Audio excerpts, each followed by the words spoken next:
और विश्व championship, Asian games सहित कई अन्य प्रतियोगिताओं में अपने फौलादी दांव से विरोधियों को चित्त करने वाली भारतीय महिला पहलवान अंतिम पंघाल अगले महीने जापान में होने वाले एशियन गेम्स के लिए जी तोड़ मेहनत कर रही हैं। अंतिम का लक्ष्य इस बार पदक के रंग को बदलकर स्वर्णिम उपलब्धि हासिल करने का है। डीडी न्यूज संवाददाता गौरव कुमार ने उनसे खास बात की है। एशियन गेम्स में इस बार रेसलिंग से पदक की संख्या बढ़ती रहे, इसके लिए महिला पहलवान अपनी तरफ से पुरजोर कोशिश कर रही हैं। और इस वक्त हमारे साथ अंतिम पंघाल हैं। जो सबसे पहला सवाल, आपसे काफ़ी उम्मीदें रहती हैं और आप जब भी मैट पर उतरती हैं तो ये उम्मीदें क्या आप पे किसी तरह का कोई दबाव पैदा करती हैं? प्रेशर तो कुछ नहीं होता, बस यही है कि भाई अपना 100% देना, जो मेहनत की है, या फिर सबको हमसे उम्मीद है। हम 6 लड़के सेलेक्ट हुए हैं तो हम अपना 100% दे के आएंगे। अंतिम, आपने एशियन गेम्स भी खेला है, आपने ओलंपिक भी खेला है।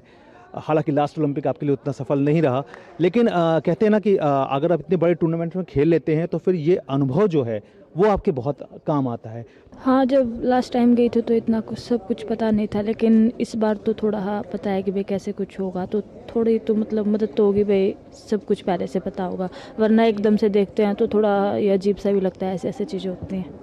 अभी हम देख रहे हैं कि काफ़ी ज़्यादा जो मेहनत है वो स्किल्स पे हो रही है, काफ़ी ज़्यादा स्पीड पे हो रही है। साथ ही साथ जापान के कोच जो हैं वो भी आप लोग को काफ़ी अच्छी टिप्स दे रहे हैं।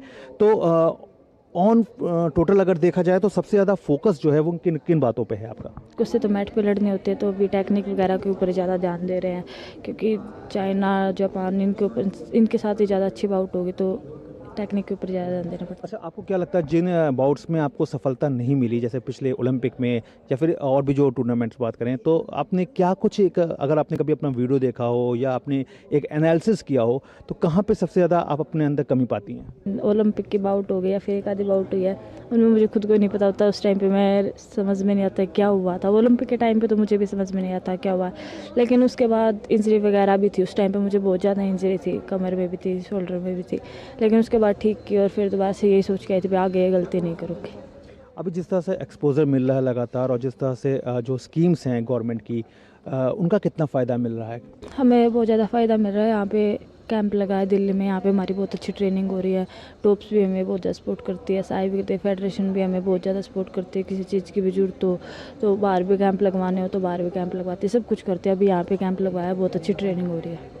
जापान की कंडीशंस के बीच में क्योंकि आपको रहना होगा, तो उस कंडीशंस को किस तरह से देखती हैं? पिछले साल कैंप में गए थे तो थोड़ा पता है वहाँ पे क्या कुछ है, मतलब थोड़ा देख के आए हैं तो थोड़ा तो मदद मिलती है भाई। लेकिन ये तो एक भाई दूसरी कंट्री में जाके हम खेलेंगे तो थोड़ा सा तो डलने में 2-3 दिन तो लग ही जाते हैं। चलिए, आपकी बात की बहुत शुक्रिया। तो ये है अंतिम पंघाल, जिनका साफ तौर पर कहना है कि इस बार वो काफ़ी अपने आप को परिपक्व मान रही हैं एशियन गेम्स के लिए।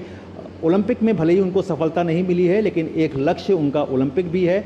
लेकिन फिलहाल वो अपना सारा फोकस एशियन गेम्स की तैयारी पर रख रही हैं। कैमरामैन संदीप के साथ मैं गौरव कुमार, डीडी न्यूज़, दिल्ली।